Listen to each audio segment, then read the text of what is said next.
सूरतुल लैल मक्किया, इसमें 21 आयतें हैं, रुकू एक है। अऊज़ु बिल्लाहि मिनश शैतानिर रजीम।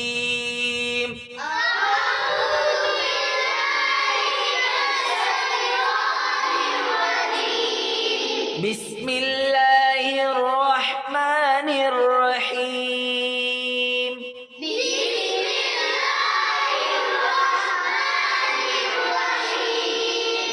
वल्लैलि इज़ा यग़शा,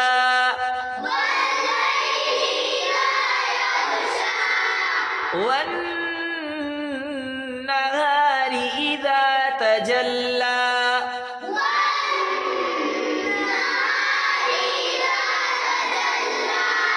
वमा खलक़ल ज़करा वल उन्सा,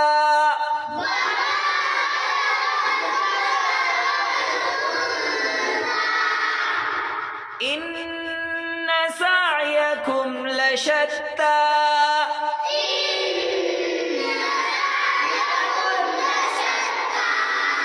फअम्मा मन अअता वत्तक़ा,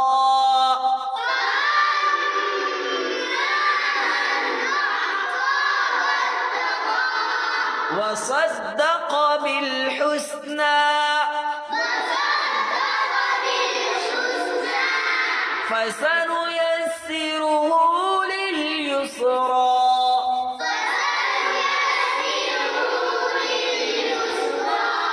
वअम्मा मन बखिल वस्तगना,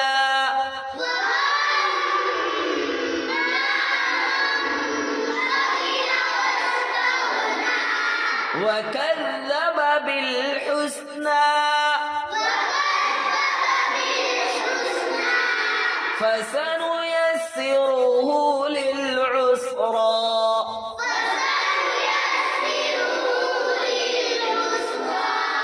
वमा युग़नी अन्हु मालुहु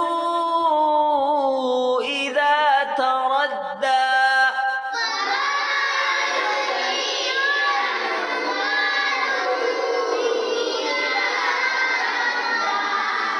इन्न अलैना ललहुदा,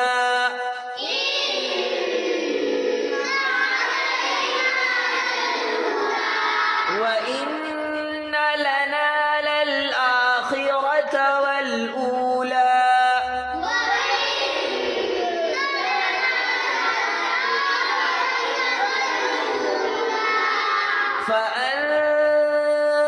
फअनज़रतुकुम नारन तलज़्ज़ा,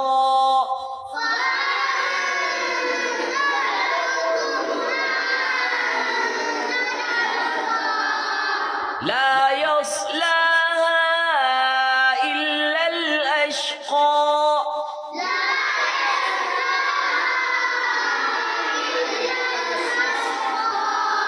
الذي كذب وتولى،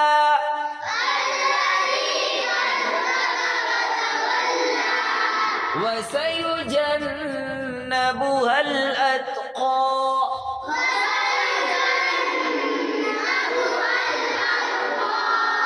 الذي يؤتي ماله يتزكى،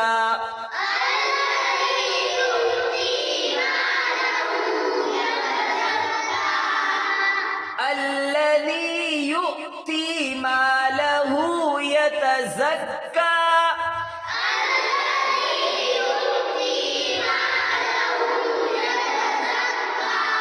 وما لأحد عنده من نعمة تجزى،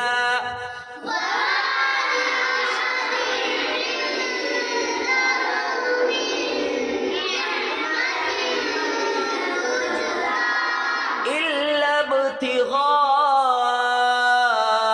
وجه ربه الأعلى،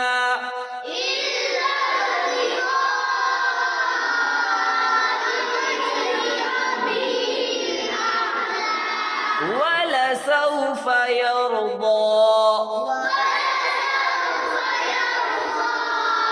وَلَسَوْفَ يَرْضَى.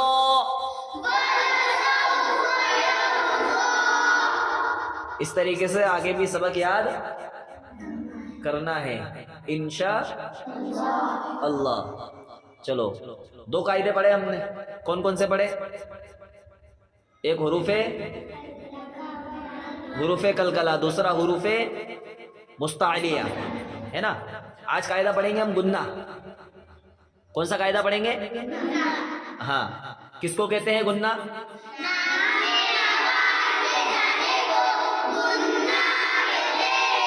ناک میں آواز لے جانے کو گنہ کہتے ہیں. ٹھیک ہے. نون مشدد اور میم مشدد کے پڑھنے میں کیا ہوتا ہے؟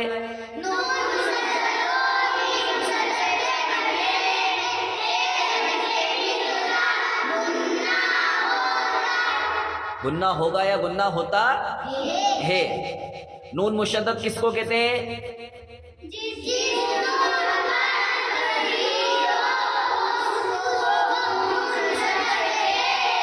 اور اسی طریقے سے میم کے اوپر تشدید ہو تو اس کو میم. ہاں، آج ہمارا جو قاعدہ ہے وہ ہے گنہ کا بیان. نون مشدد اور میم مشدد کے پڑھنے میں ایک الف کی مقدار ہوتا ہے. اب دیکھو یہاں پر نون مشدد بھی ہے اور میم مشدد بھی ہے. وَالنَّهَارِ، ٹھیک ہے. إِنَّ سَعْيَكُمْ فَأَمَّا مَنْ أَعْطَى. ٹھیک ہے. اس طریقے سے ہمارے جو ہے کہ نون مشدد اور میم مشدد کے قاعدے آج کے سبق کے اندر ہیں. تو سبق کے ساتھ میں قاعدے بھی پکے یاد کرنا ہے. کریں گے انشاءاللہ. ٹھیک.